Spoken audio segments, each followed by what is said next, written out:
Hi, good morning. Welcome back, students. So, we are doing class ninth history chapter 3 Nazism and the rise of Hitler. और अब तक की जो videos हैं इस सीरीज में हम अभी तक दो टॉपिक्स कवर कर चुके हैं इस चैप्टर की, जिसमें हमने सबसे पहले बर्थ ऑफ वीमर रिपब्लिक के बारे में पढ़ा।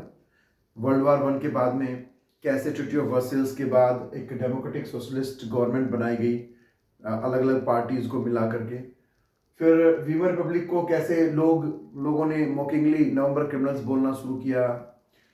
ट्रीटी ऑफ वर्सेल्स में कौन कौन सी इनह्यूमन टर्म्स एंड कंडीशंस पे साइन करने पड़े। इसके अलावा कैसे जो है वीमर रिपब्लिक के टाइम पर इकोनॉमिक डिप्रेशन रहा जर्मनी में, हाइपर इन्फ्लेशन के बारे में पढ़ा हमने, दावेज प्लान के बारे में पढ़ा। फिर टॉपिक 2 जो था उसमें हमने फिर देखा कि कैसे हिटलर जो है वो पावर में आए, सत्ता में आए, जिसमें हमने हिटलर के जन्म से लेकर के और उसके बाद उन्होंने कौन सी पार्टी ज्वाइन की और उन्होंने फिर बावेरिया में 1923 में जो अपराइजिंग की उसके बारे में हमने पढ़ा। फिर हमने पढ़ा 1928 में इलेक्शंस में उनको सिर्फ 2.6 वोट्स मिली थी, लेकिन फिर 1929 में जब दोबारा ग्रेट इकोनॉमिक डिप्रेशन हुआ पूरे वर्ल्ड में तो उसका फायदा उठा करके हिटलर जो है 1932 के इलेक्शंस में नाजी पार्टी जीत जाती है और हिटलर चांसलर बन जाता है। चांसलर बनने के बाद में फायर डिक्री, एनेबलिंग एक्ट, ये सब एक्ट पास करने के बाद हिटलर एक डिक्टेटर बन गया। सारी पावर्स उन्होंने अपने कैप्चर कर ली और डेमोक्रेसी को डिस्ट्रक्ट कर दिया। फिर हमने पढ़ा कि इसी टॉपिक के अंदर हमने पढ़ा था कि हिटलर ने पावर में आने के बाद, डिक्टेटर बनने के बाद में इकोनॉमी को रिकंस्ट्रक्ट करने के लिए हेल्मरसेस्ट की हेल्प से कैसे जो है फुल एम्प्लॉयमेंट को, फुल प्रोडक्शन को क्रिएट करने की कोशिश की और ट्रांसपोर्टेशन को इम्प्रूव किया करने की कोशिश की और बहुत सारा इंफ्रास्ट्रक्चर को सुपर हाईवेज बनाए गए, हाईवेज बनाए गए, ये सारी चीज़ें हम पढ़ चुके हैं। फिर हमने ये भी पढ़ा कि हिटलर ने अपने आप को पुल आउट कर लिया था ट्रीटी ऑफ वर्सेल से भी और लीग ऑफ नेशंस से भी, और उन्होंने दोबारा से जो अलाइड पावर्स के द्वारा जो टर्म्स एंड कंडीशन जो इम्पोज की गई थी उनको हिटलर ने किस तरीके से डिसबैंड कर दिया, अपनी कंट्री में डिसमेंटल कर दिया और वो दोबारा से उन सारी टेरिटरीज को एनेक्स करने के लिए उन्होंने वॉर्स को जो है, लड़ाइयों का जो है रास्ता चुना, वॉर्स का जो है उन्होंने रास्ता चुना। और यही कारण बनेगा फिर सितंबर 1939 में जब हिटलर ने पोलैंड पर अटैक किया तो उसको प्रोटेक्ट करने के लिए फ्रांस और ब्रिटेन और रशिया को आना पड़ा और इस तरह से वर्ल्ड वार 2 स्टार्ट हुआ। फिर कैसे हिटलर ने 1945 में, अप्रैल 1945 में अपने गोबल्स मिनिस्टर के साथ में और अपनी वाइफ के साथ में सुसाइड कमिट किया। तो इन दो टॉपिक्स में हम ये चीजें कवर कर चुके हैं। दोस्तों, ये जो हमने अभी तक स्टोरी पढ़ी है, पूरा चैप्टर जो कवर किया है, 2 पॉइंट्स के अंदर जो हमने, टॉपिक्स के अंदर जो हमने चीजें कवर की हैं, उससे बिल्कुल हट करके अब हमारा एक तीसरा टॉपिक है बुक के अंदर। ये जो पूरा टॉपिक है ये नाजी की आइडियोलॉजी के बारे में है। हिटलर ने डिक्टेटर बनने के बाद जर्मनी को पावरफुल बनाने के लिए अपनी फॉरेन पॉलिसीज को तो बहुत ज्यादा चेंजेस किए, लड़ाइयां लड़ी, बहुत उन्होंने नए नए स्टेप्स उठाए, नए नए प्रोपेगेंडा यूज किए, पॉलिसीज यूज की। लेकिन हिटलर का और नाजी पार्टी का एक चेहरा और भी है। पूरी दुनिया में हिटलर को और नाजी पार्टी को निर्दोष लोगों को मारने के लिए क्रिमिनल्स के रूप में भी देखा जाता है। नाजी पार्टी को ऐसा उन्होंने क्या, मतलब जर्मनी में कौन कौन से क्राइम्स किए जिसके कारण हिटलर को पूरी दुनिया एज ए क्रिमिनल जो है जानती है। तो ये जो टॉपिक है इसमें हम पढ़ेंगे कि नाजी पार्टी की क्या आइडियोलॉजी थी या हिटलर की क्या सोच थी लोगों के बारे में, और ये जो सोच थी उसकी, ये इसको इसने कहां से बोरो की हिटलर ने। तो देखिए, नाजीज वर्ल्ड व्यू या आप कहिए नाजीज ओवरव्यू और Nazis ideology. What was Nazi ideology? It was a system of belief and a set of practices followed by Nazi party और हिटलर इन जर्मनी।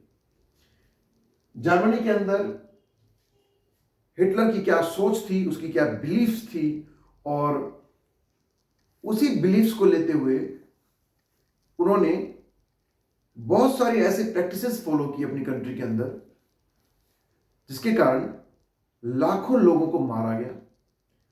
तो जर्मनी सिर्फ अपने बाहर अपने फ्रंट्स में दूसरी कंट्रीज से ही नहीं फाइट कर रहा था वर्ल्ड वार 2 के टाइम पे, बल्कि देश के अंदर भी बहुत सारा जेनोसाइडल अटैक्स हुए, जेनोसाइडल वार्स हुए, और यू कैन से होलोकास्ट हुआ।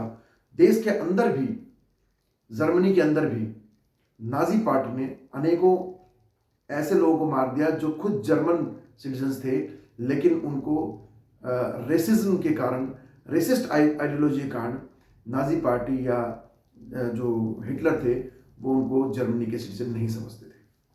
देखिए, according to Nazi party there was no equality between people but only a social hierarchy. Hitler का ये मानना था, या नाजी पार्टी का ये मानना था कि सब लोग एक समान नहीं होते, हर इंसान का ब्लड अलग है। कुछ लोग आर्यंस होते हैं, और आर्यंस जो होते हैं वो प्योर ब्लडेड होते हैं, और वो पूरी दुनिया में सबसे स्ट्रांग और सुपीरियर होते हैं। और बाकी के जो लोग हैं, जो नॉन आर्यंस हैं, वो लोग अनडिजायरेबल हैं, इम्प्योर ब्लडेड लोग हैं। और इस तरह के लोगों को दुनिया में रहने का, दुनिया में जीने का, सरवाइव करने का अधिकार नहीं है। जो व्यक्ति फिट होगा, फिटेस्ट विल सर्वाइव। अब ये जो fittest, survival of the fittest वाली जो बात मैंने अभी बताई, जो कि हिटलर की आइडियोलॉजी का एक पार्ट है, रेशियल आइडियोलॉजी का एक पार्ट है, ये कहां से बोरो की हिटलर ने? तो देखिए, दो नेचुरल साइंटिस्ट हुए हैं, एक थे चार्ल्स डार्विन और दूसरे थे हर्बर्ट स्पेंसर। चार्ल्स डार्विन जो थे एक नेचुरल साइंटिस्ट थे, और इन्होंने ह्यूमन इवोल्यूशन की थ्योरी दी थी। He give the theory of human evolution and natural selection. ये थ्योरी क्या थी?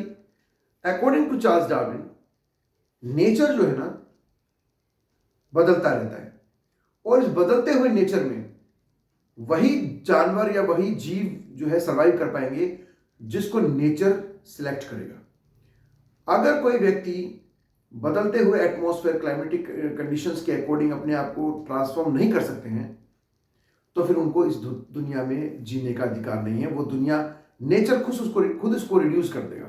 जैसे डायनासोर्स, बदलते हुए समय के हिसाब से इतने बड़े बड़े जानवर जो थे, डायनासोर्स जो थे, वो पहले धरती पे हुआ करते थे, अब नहीं है, क्योंकि नेचर चेंज हुआ, और नेचर चेंज होने के बाद में जो एनवायरनमेंट था वो डायनासोर्स के लिए, इतने बड़े जीवों के लिए अनुकूल नहीं था, तो आज वो दुनिया में नहीं है। दूसरे जो साइंटिस्ट थे हर्बर्ट स्पेंसर, इन्होंने इसी थ्योरी को आगे प्रमोट करते हुए, परसुएड करते हुए आगे इन्होंने एड ऑन किया, एडवोकेट किया, और एक नई थ्योरी दी जिसको कहा जाता है survival of the fittest. Survival of the fittest theory का मतलब यह है कि जो व्यक्ति फिट होगा, मजबूत होगा, ताकतवर होगा, और बदलती हुई परिस्थितियों को बर्दाश्त करने की क्षमता रखता होगा, वही व्यक्ति जो है उसी को जीने का अधिकार है, और वही इंसान जिएगा। तो ये तो थे साइंटिस्ट, उन्होंने कभी भी ये जो थ्योरी है, जब उन्होंने ये थ्योरी दी तो उन्होंने कभी भी ये एडवोकेट नहीं किया कि ये चीजें इंसानों के ऊपर लागू होती हैं। इंसानों में डिफरेंस करने के लिए ये थ्योरीज नहीं दी गई थी, ये तो नेचर को समझने के लिए थ्योरी जो दी गई थी। लेकिन Hitler borrowed the ideas of theories of these thinker and he used these theories as per his convenience, as per his needs। तो हिटलर ने इस थ्योरी को अपने तरीके से मॉडिफाई किया, अपने तरीके से यूज किया। और इसको किस तरीके से प्रस्तुत किया? हिटलर का कहना था कि जैसे चार्ल्स डार्विन और हर्बर्ट स्पेंसर ने कहा है कि सर्वाइवल ऑफ द फिटेस्ट होगा, और वही जिएगा जो ताकतवर होगा, तो फिर दुनिया में जो लोग ताकतवर नहीं है उन लोगों को जीने का अधिकार नहीं है, या जो डिसेबल्ड लोग हैं उनको जीने का अधिकार नहीं है। तो इन दो साइंटिस्ट, नेचुरल साइंटिस्ट की बातों से मोटिवेट होने के बाद, या यूं कहिए इनकी थ्योरी को गलत तरीके से जो है एंटिसिपेट किया गया, गलत तरीके से इनको अडॉप्ट किया गया इनकी थ्योरी को, और हिटलर ने एक नया रेसिस्ट आइडियोलॉजी बना लिया अपना। ये जो नया एक रेसिस्ट आइडियोलॉजी बनाया गया जर्मनी में नाजी पार्टी के द्वारा, स्टीरियोटाइप आइडियोलॉजी जो क्रिएट की गई, that is called Nazi ideology. तो इसके तहत, इस पॉलिसी के तहत अपने ही देश के अंदर, जर्मनी के अंदर, हिटलर ने उन सब लोगों को एलिमिनेट करना शुरू कर दिया जो डिजर्व नहीं करते थे, जो आर्यंस नहीं थे।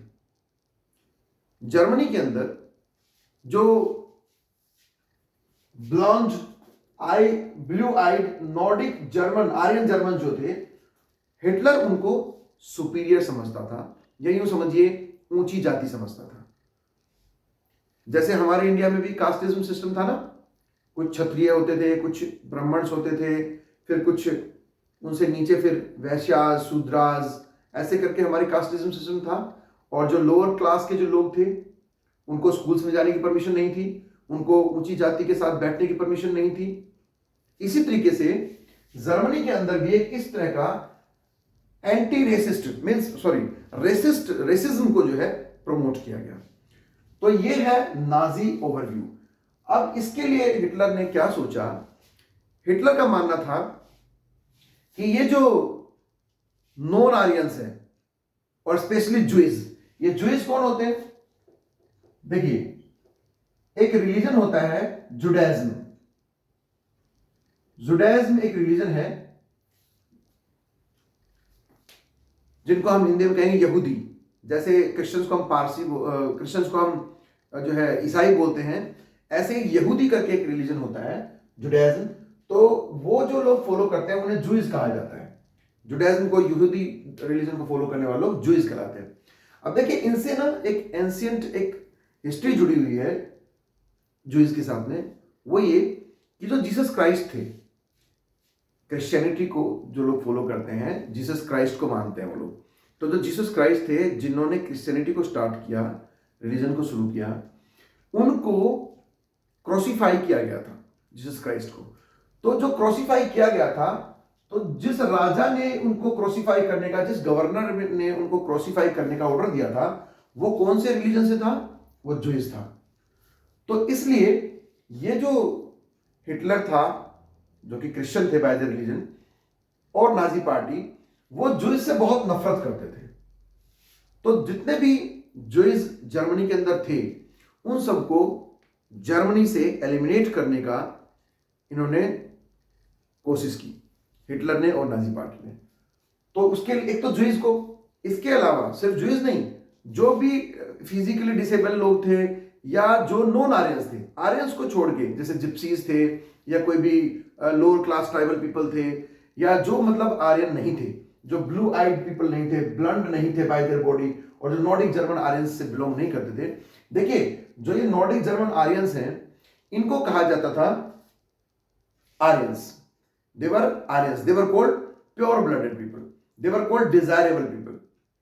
तो Nazi party in German Aryans को डिजायरेबल पीपल मानती थी और प्योर ब्लडेड पीपल जाति मानती थी, जाति समझती थी। इसके अलावा जो भी लोग जर्मनी में रह रहे थे, वो लोग इकोनॉमी के डेवलपमेंट में एक तरह से बर्डन थे।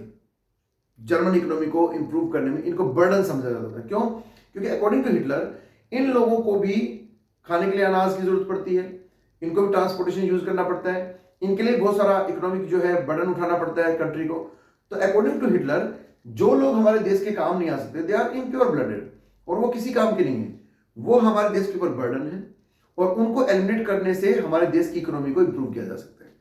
तो इनकी पॉपुलेशन को एलिमिनेट करने के लिए हिटलर ने बहुत सारे स्टेप्स उठाए, और इन्होंने क्या किया, एक अलग से जनरल गवर्नमेंट करके एरिया बनाया गया। जो एरिया जीत लिए थे जर्मनी ने, जैसे पोलैंड का एरिया, जो नॉर्थ वेस्ट पोलैंड का एरिया जीत लिया गया, वहां पर एक एरिया कन्फाइन कर दिया गया, जहां पोलिश लोगों को, पोलैंड की जो जनता थी, जो हार गया था पोलैंड, जिसको कैप्चर कर लिया था जर्मनी ने, पोलिश लोगों को पशुओं की तरह झुंडों में खदेड़ते हुए इन एरियाज में जो है डिटेन कर दिया गया। इस एरिया को फिर कहा जाने लगा, और इस एरिया को जो एडमिनिस्ट्रेशन था, जो गवर्नमेंट इसको संभालती थी, उसे कहा गया जनरल गवर्नमेंट। जनरल गवर्नमेंट के अंदर होते थे रेस एक्सपर्ट्स। रेस एक्सपर्ट्स, ये रेस एक्सपर्ट्स क्या करते थे, जो एरिया जर्मनी जीतता था वहां के लोगों का ये रेस एक्सपर्ट जो ना, ये उनका एग्जामिनेशन करते थे, उनको एग्जामिन करते थे, और जो बच्चे आर्यंस की तरह दिखते थे स्ट्रांग होते थे, फिजिकली फिट होते थे, उनको जबरदस्ती उनकी माताओं से, मदर से छीन लिया जाता था और उनको आर्यन बनाया जाता था जबरदस्ती, और आर्यन आर्मी में उनको ले जाया जाता था या उनको दे दिया जाता था। आर्यन वुमेन्स को बहुत सारे क्रैचेस खोले गए, बहुत सारे ऐसे जैसे आंगनबाड़ी टाइप में बॉयज़ के लिए बहुत सारे ऑर्गेनाइजेशन बनाई गई। 10 साल से कम उम्र के बच्चों के लिए जैसे जंग वोल करके एक ऑर्गेनाइजेशन बनाई गई थी।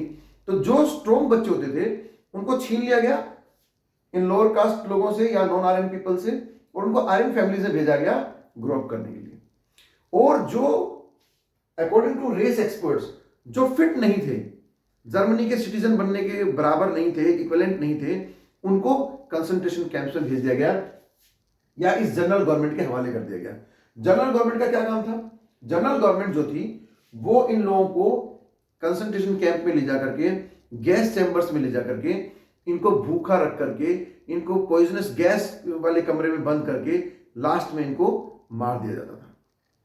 तो इस तरह का जो एक्टिविटी हुई जर्मनी के अंदर, इसके लिए भी बहुत बदनाम है हिटलर, एडोल्फ हिटलर और इनकी पार्टी। तो देखिए क्या क्या हुआ। जो लोग नॉन आर्यंस नहीं थे, according to Nazi party there was no equality between people but only a racial hierarchy. इन्होंने एक चीज और जर्मनी को इंप्रूव करने के लिए जो 2 काम करने शुरू किए हिटलर ने। एक तो अपने ही देश के अंदर जो नॉन आर्यन थे उनको एलिमिनेट कर दिया गया, उनको हटा दिया गया, क्योंकि उनको देश के ऊपर बर्डन समझा जाता था। दूसरा, बाकी कंट्रीज के ऊपर उन्होंने अटैक करना शुरू कर दिया, पोलैंड को जीत लिया, बाकी और टेरिटरीज को जीत लिया। तो ये जो लिविंग, ये जो नया स्पेस कैप्चर करने की जो पॉलिसी है, उसको हिटलर ने बोला लेवेनस्ट्रॉम। एक न्यू टर्म यूज किया गया इसके लिए, लेवेनस्ट्रॉम। लेवेनस्ट्रॉम का मतलब लिविंग स्पेस। यानी हिटलर की आइडियोलॉजी ये थी कि एक तो दुनिया को जीतना पड़ेगा जहां से हमें रिसोर्सेज मिल सके, वो हमारी इकोनॉमी को डेवलप करने में, हमारे रॉ मटेरियल के रूप में हमें जो कच्चा माल चाहिए होगा इकोनॉमी को ग्रोथ करने के लिए, तो उसके लिए हमें दूसरे कंट्रीज को जीतना होगा, दूसरे एरियाज को एनेक्स करना होगा। तो उसको बोला गया लेवेनस्ट्रॉम। और दूसरा, अपने ही देश के अंदर जो नॉन आर्यन लोग हैं उनको एलिमिनेट करना शुरू कर दिया हिटलर ने।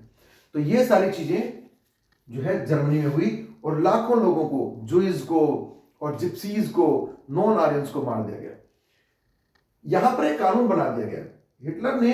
देखिए 1935, सितंबर 1935 में हिटलर की नाजी पार्टी ने एक सिटीजनशिप के लिए एक कानून बनाया गया जिसे कहा गया था न्यूरमबर्ग लॉज ऑफ सिटीजनशिप।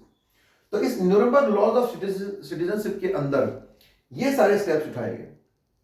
क्या किया गया? सिर्फ आर्यन सिटीजन जो थे, आर्यंस को सिर्फ प्रोटेक्शन दिया गया, सिर्फ उन्हीं को सिटीजनशिप की का जो है स्टेटस दिया गया, बाकी नॉन आर्यंस को सिटीजन्स नहीं माना गया। Jews were forbidden to fly the national flag. Even Jews को तो यह भी फॉरबिड कर दिया गया कि आप राष्ट्रीय फ्लैग जो है, नेशनल फ्लैग जो है, उसको भी कैरी करके नहीं रख सकते, अपने घर पे नहीं रख सकते, उसको आप अनफ्लैग नहीं कर सकते। इसके अलावा जूइज और बाकी जो आर्यन थे उनके बीच में किसी तरह कोई मैट्रिमोनियल अलायंसेस नहीं हो सकता। अगर कोई एक्स्ट्रा मैरिटल अफेयर में ऐसा कोई मिलता था तो उसको सीवियर पनिशमेंट दिए जाते थे।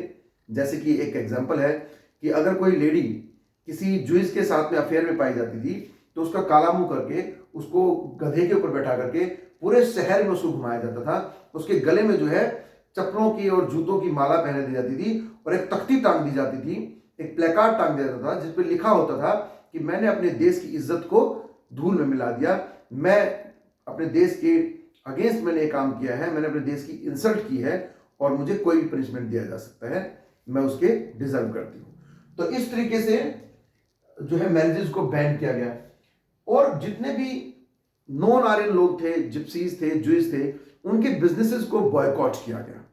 उनके बिजनेसेस को बॉयकॉट किया गया और उनको एक्सक्लूड किया गया सोसाइटी से, उनको मजबूर किया गया उनके घरों को छोड़ करके। और एक जो मैंने बताया ना जनरल जो गवर्नमेंट बनाई गई थी, जनरल गवर्नमेंट, एक ऐसा एरिया डिफाइन कर दिया गया। तो ये जो जनरल गवर्नमेंट बना करके एक अलग एरिया जो डिफाइन किया गया था, वहां पर जूइस को और नॉन आर्यंस को फोर्स किया गया कि वो अपने घरों को छोड़ करके और इन एरियाज में जाके रहें। ये एरिया जो थे ये स्लम एरिया हुआ करते थे, यहाँ पे खाने की कोई फैसिलिटी नहीं होती थी और लिविंग कंडीशन बिल्कुल पुअर एंड पैथेटिक कंडीशन होती थी, बहुत ही अनहाइजीनिक एरिया हुआ करता था। और यहाँ पे छोटे छोटे जो है छोटे छोटे फ्लैट्स में टाइप में वहां पर लोगों को स्लम्स में रहना के लिए मजबूर किया गया। तो ये जो स्लम्स एरिया था इसे कहा गया घिटोइजेशन, इसे कहा गया घिटोज। तो इस टाइप के जो एरिया हैं उन्हें कहा गया ghettos. So this process of excluding Jews and non-Aryans and sending to these kind of slum area and forcing the people to live in this kind of slum area, that is called ghettoization. तो पहले तो इनको इनके business को boycott करके इनको exclude किया गया सोसाइटी से, उसके बाद इनको मजबूर किया गया स्लम एरिया में रहने के लिए, जिसे कहा गया घिटोइजेशन। ये वर्ड काफी इंपॉर्टेंट है। घिटोज क्या होता है? तो घिटोज स्लम एरियाज हैं जहां पे जूइस को रहने के लिए मजबूर किया गया। उसके बाद इनको इनहेलेशन किया गया। इनहेलेशन मीन्स इनको कंसंट्रेशन कैंप्स में भेजा गया, गैस चैम्बर से भेजा गया और वहां इनको मरने के लिए मजबूर किया गया पॉइजनस गैस छोड़ करके, या जहां पर इनको बाउंड किया जाता था जिस एरिया में चारों तरफ बिजली के तार होते थे और रात में वो लोग भाग नहीं सकते, उनमें बिजली का करंट छोड़ दिया जाता था। तो बहुत सारे लोग तो ऐसे ही मर गए, कुछ भूख से मर गए, जो नहीं मरे उनको गैस चैम्बर से बंद करके मार दिया गया। तो इस तरह से हिटलर ने जो ये इनह्यूमन एक्टिविटी की है और जूइस को इस तरह से टॉर्चर किया, नॉन आरियंस को जो टॉर्चर किया, ये पूरी नाजी आइडियोलॉजी थी। हिटलर का मानना था इनको हटाओ और देश को बचाओ। इकोनॉमिक ग्रोथ के लिए दो काम करने पड़ेंगे, एक तो वॉर करके लेवल स्ट्रॉन्ग करना पड़ेगा, यानी कि ज्यादा से ज्यादा एरिया कैप्चर करना पड़ेगा दुनिया का, और अपने देश के अंदर जो डिसेबल जो लोग नहीं हैं उन लोगों को भी जो है इस तरह से एलिमिनेट करना पड़ेगा सोसाइटी से। तो ये वाला जो पार्ट है ये बहुत ही इंपॉर्टेंट पार्ट है। इसमें ये जो एक्ट है इसको भी पढ़ना बहुत जरूरी है। इस तरीके से जो इसके साथ में टॉर्चर्स किए गए। अब इसके बाद जो नेक्स्ट टॉपिक है, इसी टॉपिक के अंदर जो एक सब टॉपिक है वो है कि चिल्ड्रन के साथ में या स्टूडेंट्स के साथ में और वुमेन के साथ में कैसे ट्रीट किया।